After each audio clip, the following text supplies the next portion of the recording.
Hello and again mga loves. So, bagong gising lang ako, pasensya sa suot ko. And, ganito yung itsura ko kasi bagong gising ako. Kasi laging puyat sa trabaho. And,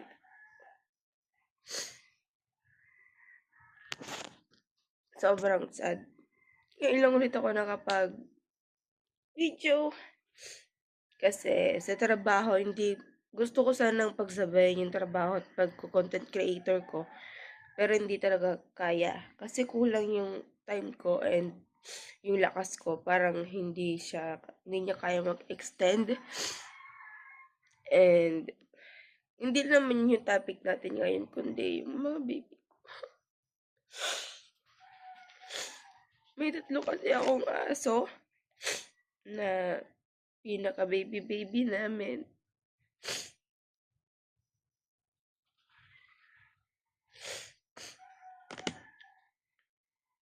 Wala na kasi sila.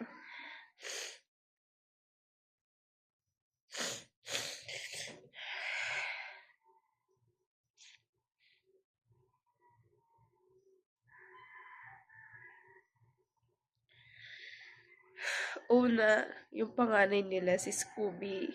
Vlog ko sila, alam nyo yan. Nakikita nyo yan sa mga vlog ko. Lalo na sa mga mini vlog ko na dito sa bahay. Dahil hindi nga kayo magkaroon ng baby. Kaya kumuha yung asawa ko ng mga aso para yun na yung mga parang baby namin. And then, nung andito ako sa bahay, wala pa akong trabaho. Isa o dalawang beses lang silang kumain dahil sobrang arte nila sa ulam. Hindi sila nagkakasakit, walang problema, hindi sila pumapayat. Pero nung nagkatrabaho kaming dalawa ng asawa ko, ilang araw lang yung nakalipas. Kasi 1 week pa lang ako dun sa trabaho ko. Hindi nila sila nawala. Iniiwanan naman namin sila ng pagkain. Iniiwanan naman namin sila ng pagkain, ng tubig, at andito lang sila sa bahay. Hindi sila naggagala, hindi mo sila mapapagala kung saan-saan. Kasi bundok naman to. Ilan lang naman yung kapitbahay namin dito. Ang kinakasama lang ng loob ko, hindi ko alam kung ano yung tamang rason kung bakit isa-isa silang namatay. Nung isang araw, si Scooby ko, ang nangyari kasi, unang nangyari sa kanya is ayaw niyang kumain. Habang yung dala si Kambal, tsaka si Bunso, gusto pa nila kumain. Si Scooby, nung ayaw niya nang kumain, bigla na lang siya nagsusuka ng bula. Bula lang yung sinusuka niya. Hanggang sa nanghina siya, nawala ng gana. Kinaumagahan, namatay na siya. Hindi na namin siya nadatnan na buhay. Umuwi kami galing trabaho. Pero buhay pa si Kambal at si Bunso.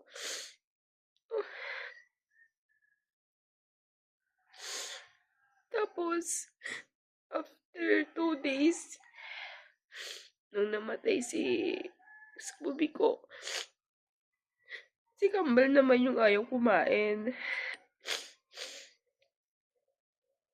Tapos ganun din, nagsusuka din siya ng bula. Then, inahapunan niya. Kinahapunan. Namatay na din siya kahapon. Tapos kagabi ayaw di kumain ng bunso ko. Ayaw niyang kumain.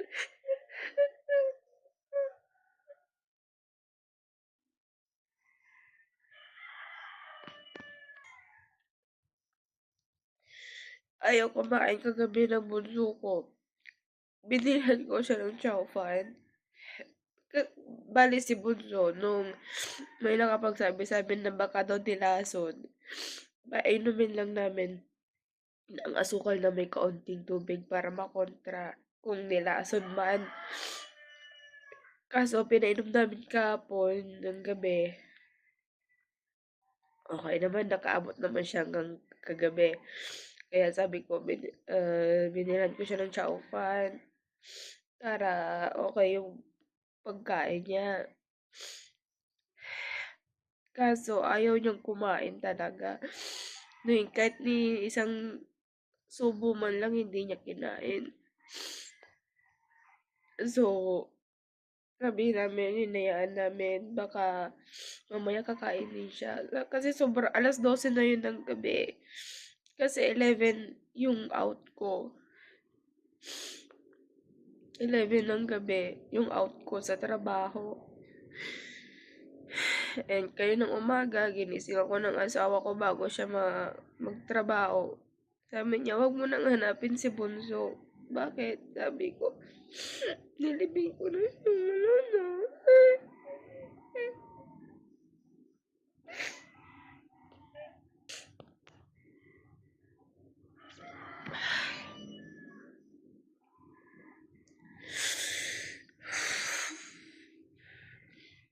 Ang dahil nagsasabi, ay hindi. Sabi ng iba, baka daw hindi kayo makaaso. Okay na, sige, sige. Pwede namang tanggapin yun kung hindi talaga. Pero ang sakit para sa akin, pinalagaan namin sila eh. Pinahal, di ba? Ginawang pamilya. Hindi lang parang aso. Hindi parang mga pamilya talaga. Hindi ko man sila naalagaan ng 100%. Pero minahal ko sila. Kung sino ka mang nanlason. Tatandaan mo ha. Hindi lang isa yung araw. Magtatagpo din tayo. Sana masaya ka sa araw-araw mo. Kasi hindi ako maniniwalang hindi sila nalason. Kasi kung hindi sila nalason, isa lang sa kanila. Mas maniniwala pa ako eh. Pero yung tatlo sila,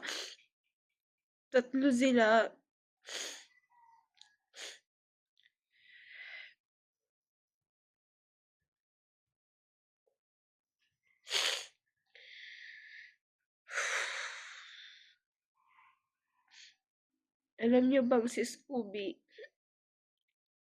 yun yung alaalang iniwan niya sa si Scooby, nung time na may gustong pumasok dito sa bahay. May biglang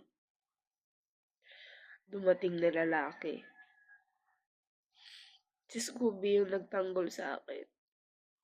Hindi niya tinigilang tahulan para hindi siya makapasok. So, yung lalaki nagstay sa labas hanggang sa napansin ko siya and umalis. Diba?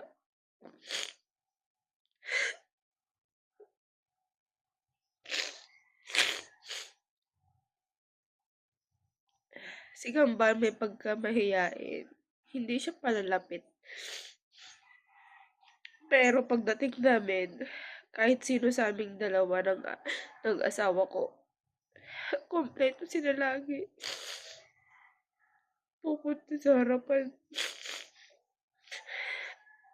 Magkakaliw-kiw na yan. Gagalaw-galaw na yung mga buntot nila para salubungin kami. Kahit saan man kami, nung andito ko sa bahay, kahit saan ako magpunta, mag-CR man ako, makikilaba dun sa bahay ng aking mother-in-law, dito sa bahay, sumusunod sila sa akin. Ayaw nila akong tantanan. Lagi nila akong binabantayan. Pero hindi ko sila nabantayan.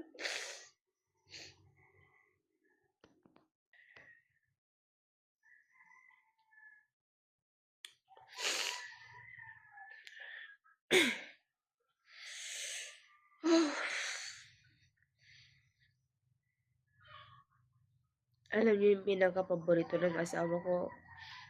Si Bunso. Kasi si Bunso, pagdating ni daddy niya, yung asawa ko, nagpapaduyan yun sa paa niya. Basta 'pag dumating na si lakay ko, ayun, ihaharap niya na yung isang paa niya, pupunta dun si bunso, iaangat-angat niya yung paa niya hanggang sa makaakyat siya. Hmm. Iduduyan-duyan niya sa paa niya. Kasi sobrang liit ni bunso, ganyan siya. Kaya nga tinawag ko siyang bunso. Kasi ang liit niya, hindi siya lumalaki. Pinaka-paboritong aso ng aking asawa.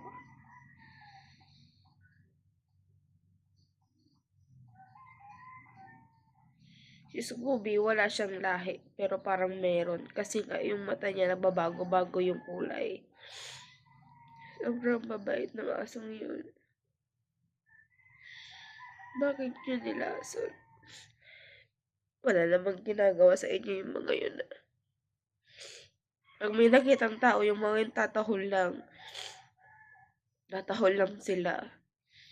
Pero hindi mo makikitang lalapit sa inyo. Tatahol lang yung mga yun. Kasi yun naman trabaho ng mga aso, di ba?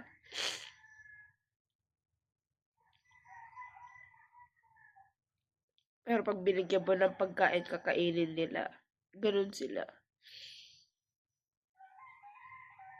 Pero hindi lahat ng pagkain kinakain nila. Like yung medyo matatabang. Gusto nila yung literal na may lasa. Ganun yung gusto nila. Alam ko, hindi ko dapat didibdibin, iniisip, kasi may trabaho pa ako. Pero masakit. Bilang pet owner, masakit. Yun lang.